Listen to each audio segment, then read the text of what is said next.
hanging from a plane at 5,000 feet, sprinting across the world's tallest building, holding his breath underwater for over 6 minutes. Tom Cruise doesn't just act in action movies, he lives them. This is far and away the most dangerous thing we've ever attempted. Kind of mind-blowing and ridiculous. I don't know what he's going to do next. Go into space, probably. And in Mission Impossible, Dead Reckoning and beyond, he's taken real-life stunt work to insane, death-defying extremes. But before we dive into the madness of his latest movie, let's rewind and explore the most dangerous, most outrageous, and most legendary stunts Tom Cruise has ever pulled off across the entire Mission Impossible franchise. Had the entire internet holding its breath, literally. In Mission Impossible, Dead Reckoning. Part 1. Tom Cruise took a motocross bike, revved it to top speed, launched off a cliff, and just kept going. No visual effects, no doubles. Just cruise, 7,000 feet above the ground, in a freefall before deploying a parachute at the last second. The stunt wasn't shot once, or twice. He did it 6 times to get the perfect angle. This is far and away the most dangerous thing we've ever attempted. We've been working on this for years. And to prepare, Tom trained for over a year in motocross, precision jumping, aerial positioning, and parachute control. Every tiny miscalculation could have cost him his life, whether it was the ramp's crosswinds, the timing of the jump, or a tangled chute. His goal, not just to survive, but to make it look effortless. And he did. The stunt has since been dubbed one of the most dangerous in cinema history. And for Tom, it was just another day at the office. When Cruise wanted to skydive for Fallout, a regular jump wasn't enough. He set out to do something no actor had ever done before. A real-life halo jump, high altitude, low opening. This type of military maneuver requires jumping out of a plane at 25,000 feet, where the air is dangerously thin and freezing cold, and then free-falling until you're just above the ground before pulling the chute. There's a lot of risks in going to 25,000 feet. The audience can tell when something's been cheated. You can't just get on the plane and go. You have to spend 20 minutes on the ground breathing pure oxygen so that you don't get decompression sickness. You're talking about Tom jumping out of a plane that's traveling at 165 miles an hour. The jump is so risky that Cruise had to breathe pure oxygen for 20 minutes before takeoff to avoid decompression sickness. He spent an entire year training and performed over 100 jumps just to perfect this single sequence. It was shot at dusk, meaning he only had a 3-minute window each day to get it right. And because of the lighting, he had to act mid-air, delivering lines while falling at 165 miles per hour. Oh, and a camera operator had to jump with him, keeping perfect distance to film it all without colliding. Insane? Definitely. But for Cruise, it was worth every second. In Fallout, one scene looks like a typical action jump between 2 rooftops. But what actually happened? Tom Cruise leaped from one building to another, missed the mark slightly, slammed into the wall, and shattered his ankle on impact. Most actors would have stopped filming right there. But Cruise, he got up and kept running, knowing the camera was still rolling. That limp you see on screen? Totally real. That wasn't acting. It was grit. Paramedics rushed in after the take, and the film had to shut down production for weeks while he recovered. But Cruise wasn't fazed. He used the downtime to rehab, train harder, and plan his next insane stunt. What's wild is that this wasn't even one of the big set pieces of the film. It was just one shot in a chase sequence. But even in the small moments, Cruise gives everything. And yes, the actual take, broken ankle and all, made it into the final cut. Imagine being chained to the side of a military cargo plane while it takes off. Now imagine doing it 8 times in a row. That's exactly what Tom Cruise did in Mission Impossible, Rogue Nation. He strapped himself to the side of an Airbus 0400M, and as the plane thundered down the runway and lifted into the air, Cruise hung on for dear life. No green screen, no second takes. Just 185 miles per hour, wind speed slamming into him while flying 5,000 feet in the sky. To make it happen, the production team customized the plane with safety gear and camera mounts to capture Cruise's every reaction. Because yes, that look of terror, that's real. Every shot was a gamble. A gust of wind, a strap malfunction, even a stray bird could have spelled disaster. It's pushing that throttle forward, and we are hammering down that runway, and I'm like, I'm thinking timing, because how high are we above the ground? Now do I say my line? You know, they want the line at a particular time where lighting's good, am I in shadow? So all of these other things are really occupying my mind. But Cruise knew what he signed up for, and in doing so, he delivered one of the boldest opening scenes in action movie history. You've seen underwater scenes in movies, but how often are they real? In Rogue Nation, Tom Cruise dove into the deep end, literally. He trained for months with diving experts to push his body beyond normal human limits. The goal? Shoot a full underwater heist sequence in one breath, with no cuts, no CG, no scuba gear hidden off camera. Cruise mastered a diving technique called static apnea, allowing him to hold his breath for over 6.5 minutes. He had to swim through tight tunnels filled with fake electrical wiring, simulate panic, act, hit his marks, all while his lungs screamed for air.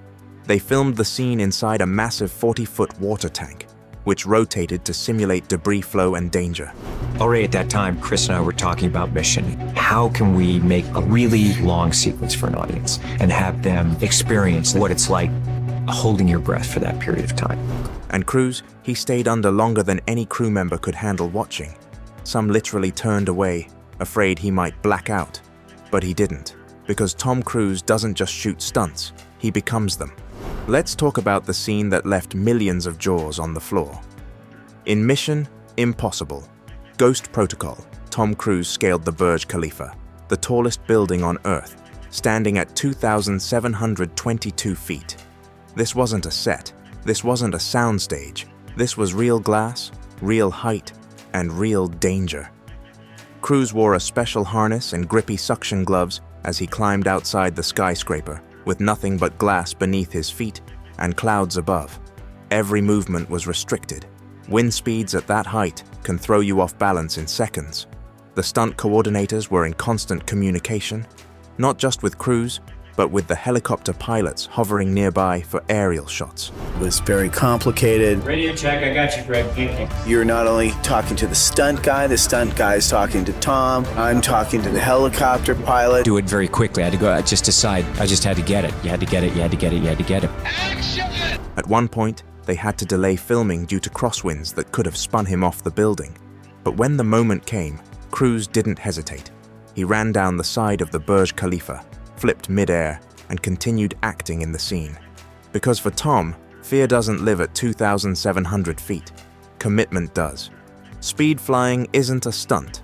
It's a calculated flirt with death in Dead Reckoning. Part 1, Tom Cruise decided to take on one of the most dangerous air sports in the world. He didn't just skydive, he speed flew, a hybrid between paragliding and wingsuiting that involves navigating sharp terrain mere meters from the ground. This wind could have put Tom in peril. We're gonna do spirals. And we're landing in at incredibly high speed, over 80 kilometers an hour. Cruise trained using a mini-wing that moves at over 80 kilometers per hour, dodging cliffs and ridges with only muscle memory and wind control keeping him alive. One sudden gust, one misjudged tilt, and he could have slammed into rock at fatal speeds. What made it even harder? A custom gimbal rig strapped to a helicopter filmed his descent in real time.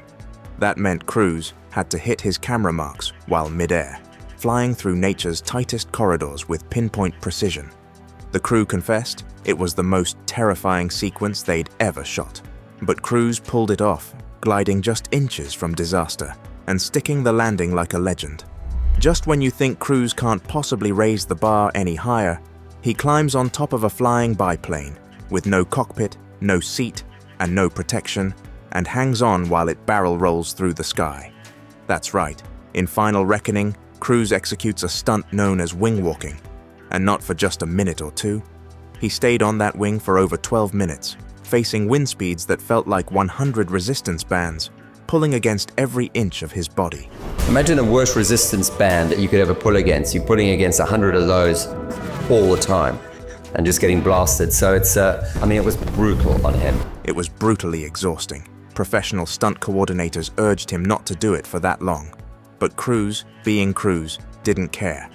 He wanted to feel it, live it, and let the audience feel it too. The plane flipped, it dived, it looped, and through all of it, Cruise stayed steady, camera ready, and fully locked into the role. This isn't just a stunt, it's a defiance of physics and a love letter to old-school, real-action filmmaking. In his final reckoning sequence, Cruise takes his underwater game even deeper, literally. Tom just chose sequences that are going to just brutally destroy him. That was just exhausting for him, and climbing around in these awkward suits and real large full-scale sets that we recreated from. He swims through the remains of a sunken submarine, navigating moving debris, collapsing walls, and total darkness. But this isn't some green screen trick. The production built a massive, full-scale set that actually flooded and rotated underwater. Entire rooms shifted, tilted, and crumbled, while Cruise swam through, holding his breath and hitting precise cues with zero dialogue. To coordinate the action, the team invented a new system of underwater hand signals, a sort of silent language to communicate timing, camera framing, and emergency stops. Everything had to be perfect: lighting, actor movement, camera angles, and they couldn't rely on CGI for reshoots. Cruise trained specifically to perform stunts under high stress while controlling his breath, muscles, and movement. This sequence might become the most complicated underwater stunt ever put on film. But for Cruise, the goal is simple: take the audience somewhere they've never been, and make them believe every second of it is real. Tom Cruise doesn't perform stunts for shock value. He does them to honor the audience. Every jump, climb, dive, and crash is done with one mission: make you believe it's real, because it is. While other actors rely on digital doubles, Cruise builds ramps off cliffs, straps himself to moving planes, and holds his breath longer than Navy SEALs. He spends months, sometimes years, preparing for a single moment, one you might blink and miss, and he does it again and again, until it's perfect. Through global pandemics, production delays, injuries, and near-death experiences, Cruise doesn't slow down. In fact, with Final Reckoning, he's aiming to outdo everything that's come before. Why? Because for Tom Cruise, Mission Impossible isn't just a franchise, it's a promise. One that says, I will give you everything I've got, no matter the risk, no matter the cost. If that's not legendary, what is? Which stunt blew your mind the most? Drop a comment, smash that like button, and subscribe for more cinematic deep dives. Until then, mission accomplished.